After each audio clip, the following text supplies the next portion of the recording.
lahir di bulan Mei tanggal 5 tahun 74. Kira-kira seumuran sama saya? Iya. Ada? Sama Pak. Ada. Seangkatan kita lah Pak ya. Karena uang ini anak saya Pak. Saya kelas 3. Kalau saya masih bingung tuh bagaimana menggunakan PPT. Jadi zaman sekarang ini wah udah. Anaknya 3 Pak ya.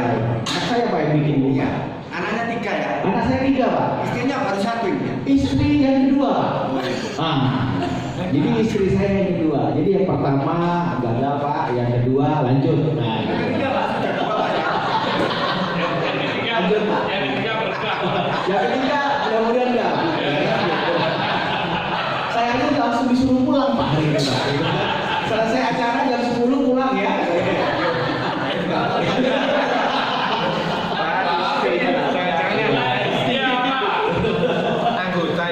Jadi saya tinggal di Bekasi Pak, di Pekayon Jaya, Pak, di belakangnya Metropolitan Mall. Di belakang Metropolitan Mall itu Pak, kita posisinya bisa apa namanya? Jadi dulu saya beli rumahnya di Rawa, awalan aja. Hanya satu persatu Pak. Oh. Namanya alamatnya. Oh iya, boleh. Di sini ada yang pulau dari seluruh Indonesia kayak tadi saya tanya sama ini. Iya Pak. Oh, dari Pulau Sumatera ada Pak? Oh banyak. Oh, itu dari Bapak dari mana? Aceh Pak. Oh Aceh. Kebetulan kegiatan Kota Bogor orang Aceh Pak. Iya. Iya, Kota Bogor Pak Bini. Lampung Pak. Oh dari Lampung ya saya juga. Batam ini Pak. Nah, Batam mampir Pak. Batam ya Pak ya. Nah, mediator Kota Depok itu orang Lampung Pak. Nah itu paling ganas itu Pak. Yang kedua namanya Mandalika Pak. Tempat ini Pak. Itu dari Sumatera jadi Aceh sama Lampung ya Pak. Oh, oke. Kalau saya aslinya Sumatera Barat Pak. Iya. Sumatera Barat Pak. Jadi orang Awak. Jadi kebetulan asli orang Awak Pak. Saya di perbatasan antara Sumatera Utara dengan Sumatera Barat di Pasaman Barat. Nah tapi sayangnya Pak, saya besarnya di Sulawesi Utara Pak. Dari kecil sampai dengan ya tentu kita mengetahui lah ya konsep mediasi dan konsiliasi itu adalah dimana apalagi seorang konsiliator itu merupakan penengah ya di antara para pihak yang berselisih. Nah masalahnya ini menjadi penengah itu beratnya minta ampun, nggak gampang. Nggak gampang kenapa? Karena kadang-kadang kita tahu sisi-sisi yang salah bagaimana, ini bagaimana. Tapi kita kan tidak bisa ya menyudutkan yang namanya salah satu pihak. Konsep dari mediasi itu bukan menyudutkan salah satu pihak atau membenarkan salah satu pihak, menyalahkan salah satu pihak.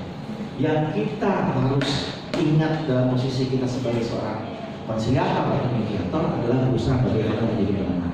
Apalagi bapak-bapak kan, ya bapak ibu ya orang hukum. Orang hukum, saya dengar kan katanya dari pengacara-pengacara semua. Pasti kalau pengacara kan pasti melihatnya mana yang benar, mana yang salah. Kalau mediator atau konsiliator tidak bisa melihat yang salah. Yang kita lihat itu adalah bagaimana untuk menyelesaikan permasalahan. Yang kadang-kadang walaupun di belakangnya itu kadang-kadang ada hidden agenda oleh para pihak. Ada strategi-strategi mereka yang kadang-kadang kita harus raba juga. Kita harus ketahui juga. Itulah yang susahnya menjadi mediator. Kita nggak bisa terlalu banyak bicara. Kita kadang-kadang harus memfilter pembicaraan dari pihak ini yang mungkin tidak mungkin kita sampaikan seluruhnya, harus kita ubah. Kita ganti bahasa. Kita coba untuk membujuk dan memberitahu dalam mana. Kadang dalam kasus saya pernah kemarin saja baru ya, dari seorang mediator itu. Kebetulan ini perusahaannya adalah perusahaan pengelola pasar, yang dimana dalam pengelola pasar ini ya, itu isinya bukan perusahaan yang notabene kita lihat ya normal, tapi adalah pengelola pasar yang di dalamnya penuh dengan dukungan daripada organisasi-organisasi masyarakat yang mungkin kita ketahui lah, berhadapan dengan pekerja yang tiba-tiba mereka PHK. Ya, pada saat seperti itu mereka tidak mengakui ada hubungan kerja. Gajinya aja itu nggak ada istilah kasih slip gaji atau apa kan? Kasihnya cash kwitansi Habis itu udah nggak ada. Jadi pada saat di PHK itu mereka tidak mau mengakui bahwa ada status hubungan kerja yang terjadi antara mereka. Dan ini adalah trik kita bagaimana? Pada saat si pekerja itu mengaku kepada kita, ya, memajukan perselisihan kepada kita, begitu kita melihat pada saat klarifikasi dan mediasi ternyata posisinya, apalagi yang mohon maaf ya dalam pengelola pasarnya aja jauh-jauh dari pondok Pak, itu luar biasa. Terpaksa mediasinya itu saya split. Itu ya kadang-kadang karena kita tahu jangan sampai salah satu pihak merasa terintimidasi atau tertekan, karena nanti kan waduh kasihan kita split. Nah, alhamdulillah ya terjadi perjanjian bersama lah kesepakatan. Nah, itu kan luar biasa walaupun kurun waktunya agak lama ya kita ini. Nah, jadi sebelum yang namanya kita melaksanakan mediasi itu atau konsiliasi itu, ya tentu pertama-tama kita harus melakukan yang namanya penggalian data keterangan pada saat klarifikasi, khususnya untuk mengecek kelengkapan berkas dan syarat-syarat sehingga ini bisa untuk dimediasi. Karena kan kalau di ketenaga kerjaan itu ada elemen lainnya itu namanya bipartit. Kalau itu bipartit ini kan dilakukan oleh kedua belah pihak sebelum mediasi. Masalahnya dalam bipartit ini kadang ada salah satu pihak yang sudah keluar untuk bipartit. Apakah itu ada solusi untuk seperti itu? Artinya bisa nggak salah satu menolak bipartit? Itu bisa, tapi dia harus bikin statement mengatakan bahwa dia menolak untuk bipartit. Itu diatur di Undang-Undang 2 tahun 2004 ya, pasal 4 dan pasal 3. Itu diatur jika salah satu menolak untuk bipartit maka ya kan mediasi lanjut. Tapi salah satu pihak harus menyatakan. Nah, itu. Tapi kan itu akan jadi apa namanya rekod yang kurang bagus ya pada saat nanti itu sampai ke PHI. Kadang-kadang kan kondisi seperti itu kita nggak tahu ini karena.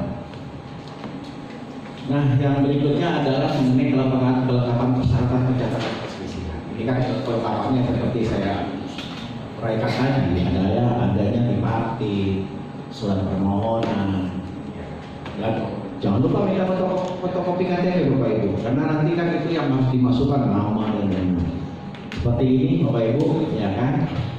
Nanti yang akan menjadi bagian dari apa yang namanya kelengkapan masing-masing. Cuman kalau saya Bapak Ibu, ini kan soal ini kan, saya lebih suka menggunakan list pribadi saya. Saya membuatnya seperti ini. Formulir sendiri. Karena ini berguna. Bergunanya apa? Karena pada saat mediasi kita suka kelupaan menanyakan ada nggak surat PHK-nya. Kadang-kadang kita lupa. Kadang-kadang kita lupa apakah cuti tahunan sudah kita tanyakan. Nah, jadi saya suka bikin ini. Saya bikin ini, ya sehingga dalam bentuk seperti ini, sembari kita melakukan klarifikasi, kita bisa mengisi secara singkat. Dan ini berguna pada saat kita membuat anjuran. Bisa dilihat di grup. Ya, berguna sekali pada saat anjuran. Rata-rata mediator pasti akan pakai list ini. Dan ini sangat berguna juga pada saat kita menanyakan awalnya timbul perselisihan. Jadi kalau kita bisa melihat nama pemohon pekerja sudah sesuai, kalau misalnya masing-masing pihak menggunakan kartu hukum, ya kan, ada kartu hukumnya, ini KTP, kita catat aja nomornya Pak. Gak usah kalau KTP-nya nggak ada fotokopinya, sudah kita catat aja nomornya, karena nomor ini sekarang online. Jadi kan sudah bisa trace kemana, walaupun alamatnya sudah pindah kemana. Upah pokok per bulan itu wajib ya, karena kan nanti pas pada saat misalnya kita membuat anjuran atau sampai ke PHI, hakim akan melihat sudah ada belum upah pokok per bulan yang dinyatakan setiap bulan. Ini yang harus kita cek, apakah gaji, apakah transfer melalui bank, gitu kan.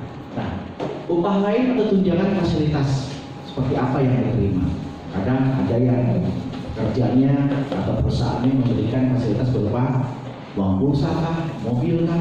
Nah itu kita harus kategorikan. Apakah ini menjadi bagian daripada bagian pendapatan tetap atau komponen upah yang tetap atau komponen non pendapatan atau tunjangan tidak tetap. Di sini harus kita perhitungkan semua. Bulan terakhir menerima upah harus dipastikan Pak Ibu.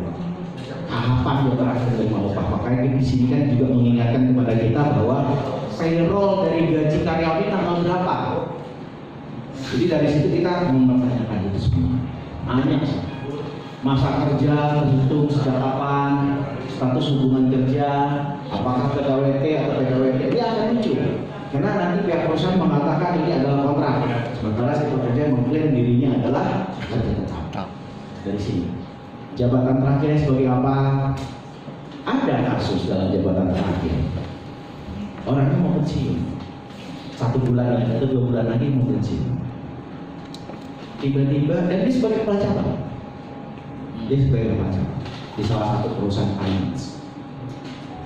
Tiba-tiba karena dia sudah mendekati pensiun, kan di situ ada tunjangan jabatan yang menjadi tunjangan tetap. Tiba-tiba 1 bulan dia sebelum pensiun, dia dinonaktifkan menjadi bukan kepala cabang, itu menjadi kepala cabang, menjadi staf biasa. Semata-mata untuk mengurangi perhitungan daripada pesangonnya. Itu yang kita harus aware dari awal. Jangan nanti si pekerja, apalagi kan contoh ya Bapak Ibu, di Pelindo aja tunjangannya itu 70% tunjangan lebaran, 30% gaji. Sama rata-rata ya. Di BUMN itu seperti itu. Nah, kadang-kadang ada upaya-upaya untuk menurunkan nilai upah tunjangan mereka dengan cara mendemosi atau menonaktifkan. Nah, itu yang harus kita kaji. Nah, yang berikutnya adalah mengenai masalah PP, PKB atau perjanjian kerja. Itu kita tanyakan saja. Tapi jangan dijadikan dalil, Bapak nggak punya PKB, Bapak nggak punya perjanjian kerja. Nah, kita tanyakan saja. Karena itu akan menjadi dasar muatan kita nanti dalam anjuran atau untuk diinstruksikan. Surat PHK jangan lupa ditanyakan. Kalau surat PHK-nya ternyata perusahaan tidak memberikan surat PHK, rata-rata perusahaan mengeluarkan yang namanya laporan atau pencairan penonaktifan pada BPJS Ketenagakerjaan. Itu bisa menjadi dalil bagi kita kapan PHK itu offline. Sudah efektif belum? Apa yang telah diterima pekerja pasca PHK, apakah sudah diberikan laporannya, sisa upah atau cutinya sudah diberikan atau belum? Surat kuasa termohon jangan lupa juga Bapak Ibu minta. Oh, pengacara pasti paham lah ya mengenai masalah surat kuasa. Cuma kadang-kadang saya sebagai mediator itu suka bingung Bapak Ibu. Surat kuasa dari masing-masing pengacara itu beda-beda ya. Konsepnya. Ciri khas. Jadi ciri khas Pak ya. Saya yang bingung Pak. Gara-gara kejadian seperti itu ada di kasus saya Pak. Karena saya menganggap ya saya kan masalah surat kuasa tahunya surat kuasa khusus dan lain-lain. Sampai di PHI Pak. Sampai di PHI. Surat kuasa itu dinyatakan tidak sesuai Pak. Sehingga kasihan pekerjanya Pak. Posisinya digugurkan Pak NU. Padahal ini masalah materi pensiun. Itulah kadang-kadang yang suka menjadi apa ya Pak? Kita sebagai mediator jadi serba salah. Habis itu kembali lagi mereka untuk yang namanya mengajukan mediasi dengan surat kuasa yang sesuai. Kalau udah kayak gitu kan sedih juga ya. Ngulang lagi. Makanya dicek itu Pak di bawah ini fatalnya ya. Kadang-kadang pengacara itu lupa memasukkan lokus di mana dia menjadi kuasa. Ya, PHI sebutkan PHI karena di sini sebutnya pengadilan negeri. Tapi sebenarnya nggak salah juga. PHI itu kan di bawah naungan pengadilan negeri. Ya kan ya. Tapi karena nggak nyebut kata PHI, gugur Pak. Itu makanya. Kasihan itu Pak Cipto itu. Berarti Pak Musi caranya kalau beracara Udah cukup tua Pak, sampai bingung-bingung ya Pak. Iya kan Pak. Udah pernah maju ke MK lagi Pak. Mungkin Bapak tahu. Yang beliau itu yang mengajukan uji review mengenai masalah SIM Pak. pendidikan di mana tuh Pak? Waduh, saya nggak tanya Pak.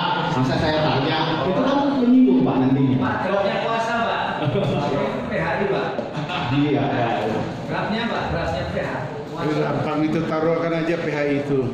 Iya. Nah, berikutnya Pak adalah, tapi yang menariknya begini Pak, saya baca di hari ini, saya baca di putusannya, eksepsinya diterima Pak.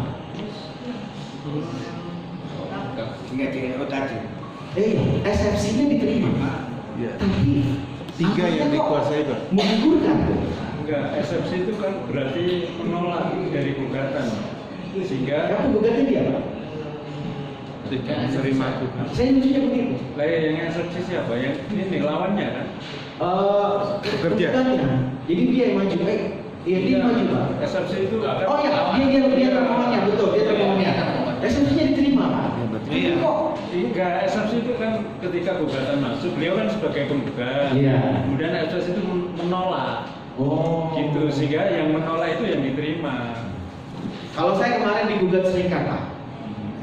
Digugat serikat. Dan kasusnya sekarang masih maju ke Mahkamah Agung. Jadi di PN alhamdulillah saya diterima. Jadi sebagai tergugat eksepsi saya diterima Pak. Karena saya mengajukan putusan salah Pak. Terus di pengadilan tinggi juga alhamdulillah keluarga juga. Nah sekarang yang mana? Itu kasusnya sudah 1 tahun lebih Pak. Jadi aduh saya kadang-kadang tidur jadi pikiran gitu loh Pak. Nah dari segi permasalahan perselisihan ini kita menanyakan masalah timbulnya perselisihan. Nanti itu cerita banyak Pak. Bapak harus dengerin sabar Pak. Cerita dari mungkin dari pihak pemohon ya Pak. Jadi Bapak harus sabar Pak. Jadi sabar. Dari termohon. Karena pada saat masing-masing pihak datang itu dalam keadaan emosi yang luar biasa. Apalagi pihak pengusaha yang datang itu dalam keadaan sudah dalam keadaan ini lah. Itu yang harus kita turunkan Pak, ini levelingnya. Karena kalau enggak Pak nanti pas dalam mediasi itu sama-sama punya tembok Berlin dua-duanya Pak. Nggak bisa kita lewati, susah. Akhirnya dari situ kita bisa menentukan jenis perselisihan. Karena kadang permohonan mereka mengajukan bahwa mereka adalah PHK, KKN banyak yang datang. Tapi ternyata adalah hak.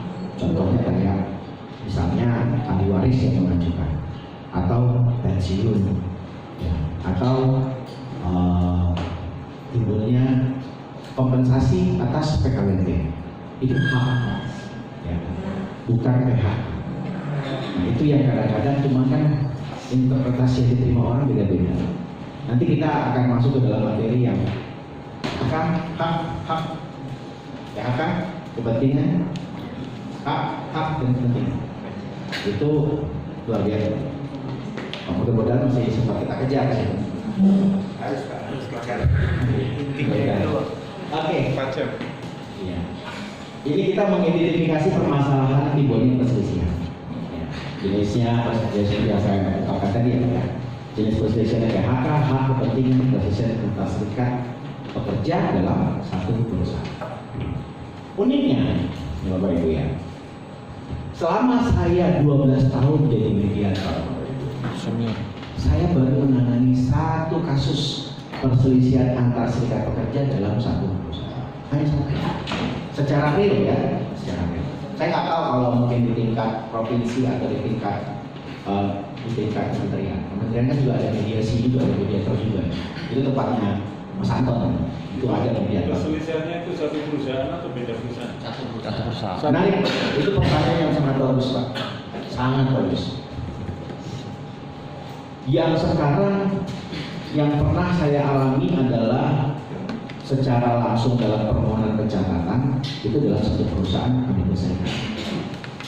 Tapi Pak, yang pernah saya tangani kasusnya karena mereka tidak mengajukan, tapi mereka meminta mediator untuk datang ya ke dalam perusahaan. Ternyata ada satu perusahaan itu yang berbeda-beda Pak. Jadi perusahaannya grup Pak. Jadi grup tapi satu manajemen. Nah, sehingga ada serikat A, ada serikat B, ada serikat C. Ini keterkaitan dalam perundingan PKB. PKB mana yang mendominasi? Percaya nggak Bapak Ibu? PT Garuda Indonesia itu punya 2 PKB. Ini 2 PKB. Itu yang saya dengar kemarin. Jadi itu ada serikat pekerja yang kabin kru beda, ini beda, itu beda. Sehingga mereka masing-masing mengajukan tuh, masing-masing mengajukan. Saya berhak untuk PHK karena merasa bahwa speknya beda, sektornya beda. Ya, yang satu kabin kru, yang satu pilot, yang satu lagi yang ground crew. Itu kalau nggak salah ada lima serikat yang sama kalau nggak salah. Apalagi di Pertamina 15. Saya nggak kebayang. Makanya saya suka salut ya sama mediator-mediator yang ada di posisi di daerah perminyakan kayak di Riau atau di Dumai atau di Freeport gitu kan. Pasti luar biasa. Kalau itu perusahaan hanya memproduksi satu ini hasil untuk produksi itu menguntungkan perusahaan. Karena apa? Bisa antar serikat pekerja itu diadu domba. Sebenarnya saya setengah setuju Pak, ya, menggunakan konflik untuk mencapai suatu hal atau menjadikan landasan dasar bahwa mana yang kita mau berpihak untuk kepentingan perusahaan. Itu setengah setuju. Tapi kalau saya lihat kosnya tinggi Pak untuk melakukan konflik seperti itu. Tinggi Pak. Salah satu perusahaan yang pesaingnya Indomie Pak, jadi tempat saya serikatnya ada 3. Saya dulu di perusahaan Aqua itu ada 2 serikat. Saya kan karena supaya tidak berbenturan dengan undang-undang karena itu hak ya. Saya minta dari ini pekerjanya itu ngambil voting. Oh, Bapak dari SPGD? Dulu dari SPSI. Oh, Bapak dari SPSI. Terus akhirnya mereka mau bersatu, akhirnya dimenangkan salah satu. Sehingga SPGD. untuk PKB-nya itu 1 suara. Tapi setahu saya di Aqua itu Pak SPGD Pak, jadi Aqua Danone ya Pak. Dan luar biasanya itu PKB-nya masuk ke semua lini produksi Pak. Yang itu membingungkan sedikit ya. Kan Danone itu gede ya Pak, ada susu, ada air, ada segala macam. Ini yang air mineralnya. Air mineralnya itu pernah kejadian di saya Pak, di SPGD Pak. Pernah berselisih juga, pernah ke PHI dan ujung itu mengenai masalah kepentingan waktu itu Pak. Jadi mediasinya itu sempat seluruh Indonesia datang Pak ke tempat saya Pak, 100 orang perwakilan. Saya bingung. Saya bilang kenapa tidak di kementerian? Mereka bilang karena Bapak panggil salah satu bagian dari kami akan hadir. Walaupun tidak mau intervensi, cuma hadir aja katanya. Cuma kan itu waduh, luar biasa 100 orang. Mereka berdiri pun mau. Oke, materi dalam mediasi. Misi Pak. Mungkin Bapak supaya saya tidak lupa yang tadi Pak, yang pertama Pak. Yang mana? Yang tadi dari Yang itu yang checklist itu Pak. yang enggak, yang sebelumnya Pak. Ya ini Pak. Supaya tidak lupa Pak. Nah, di sini tapi untuk penyemangat Pak, pertama-tama saya tidak sepaham dengan Bapak dulu. Yang mana Pak? Saya tidak sepaham dengan Bapak bahwa menjadi mediator atau konsilator itu adalah berat. Saya tidak sepaham. Menjadi mediator sama konsilator itu adalah perjalanan yang paling ringan saya anggap. Oke. Kenapa Pak? Supaya menumbuhkan semangat saya. Tapi saya suka gayanya Bapak. Iya, oke lanjut Pak. Iya. Tadi Bapak menjelaskan ada jabatan terakhirnya dia tadi itu adalah manajer tapi diturunkan dia sebagai staff. Nah, menurut pengalamannya Bapak itu secara undang-undangnya yang dipakai yang mana? Apakah jabatan terakhirnya atau yang sebelumnya? Jadi gitu Pak. Secara aturan mainnya bagaimana pengalamannya Bapak? Kalau secara hukumnya ya jabatan terakhir itu, tapi saya ingin menggali pengalamannya Bapak. Terima kasih Pak. Memang di sini kan saya juga akan membagikan pengalaman. Iya Pak. Saya lupa Pak. Nama saya Abdul Hanan, Master Advokat. Jadi gini Pak. Itu pertanyaan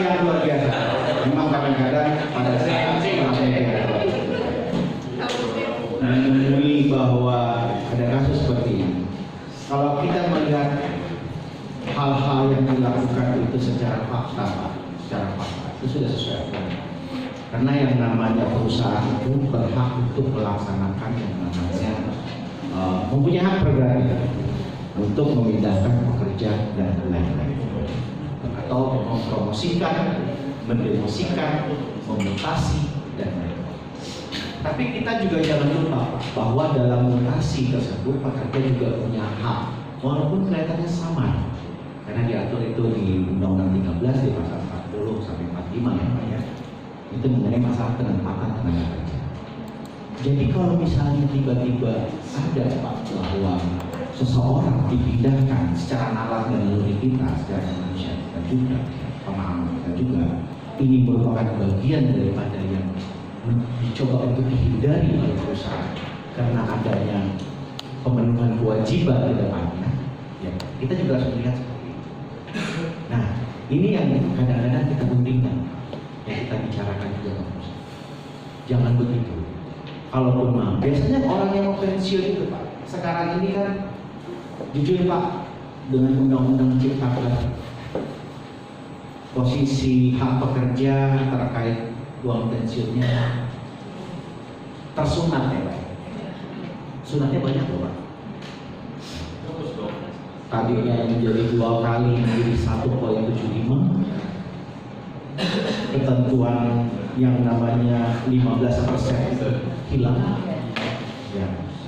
Sehingga seharusnya pensiunnya bisa lebih baik. Nah, kalau sudah seperti ini, bagaimana cara kita membantu? Kita kan membantu pekerja.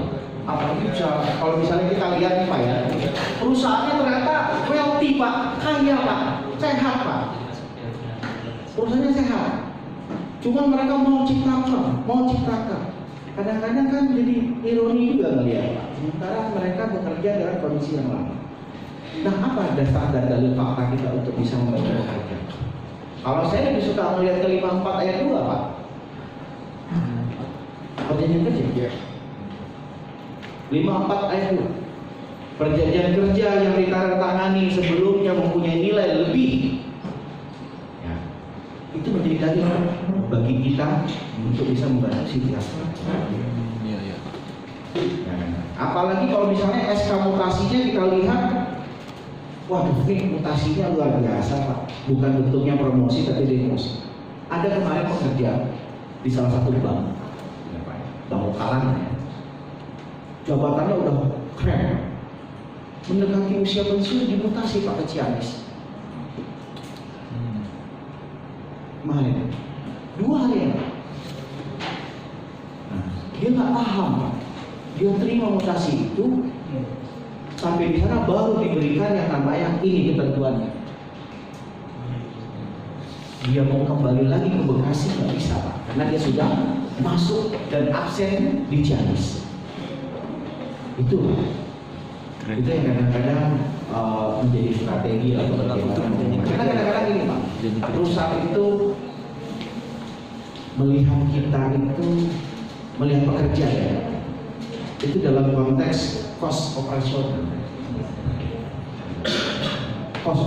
Padahal kan kebetulan almarhum bapak saya Pak itu kan mantan di salah satu direktur di Bank Dagang Negara Pak. Beliau di bagian perkreditan. Beliau pernah bercerita kepada saya, rata-rata perusahaan itu sudah memfiskalkan Pak semua gaji dan operasional mereka dalam kurun 1 tahun tersebut. Sudah memfiskalkan Pak, artinya sudah titik koma, sudah semuanya sudah ada sebenarnya. Semuanya sudah difiskalkan. Itu kata bapak saya. Jadi saya gimana Pak? Ganda dari namanya Bapak. Iya, amin. Amin. Lanjut. Jadi dari situ karena beliau pernah bercerita, jadi saya berpikir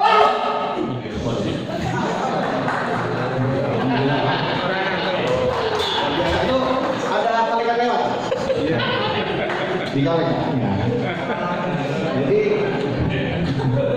Jadi Pak, Di situ kalau saya beranggapan kita kan mediator, konsiliator yang diangkat, yang dididik oleh Kementerian Tenaga Kerja. Jadi ya 50% sekian posisi kita kan bekerja sedikit lah mendukung mereka. Karena setelah mereka di PHK itu luar biasa Pak, nyarinya susah. Apalagi pada saat pensiun di usia 56. Sementara BPJS menyatakan 58, 59, 60 juga bisa, tapi nggak tahu limitnya sampai kapan. 56 Pak, saya 7 tahun lagi pensiun Pak. Saya masih muda ya. Silakan Pak. Tapi belum selesai itu Pak, Bapak jelaskan. Belum selesai. Maksud saya begini Pak. Soalnya kalau ya, misalnya kalau kesepakatan itu tidak ada kesepakatan, ya nanti masuk pengadilan. Ada apa enggak pengalaman Bapak yang dipakai itu bukan jabatan terakhir, tetapi jabatan yang sebelumnya.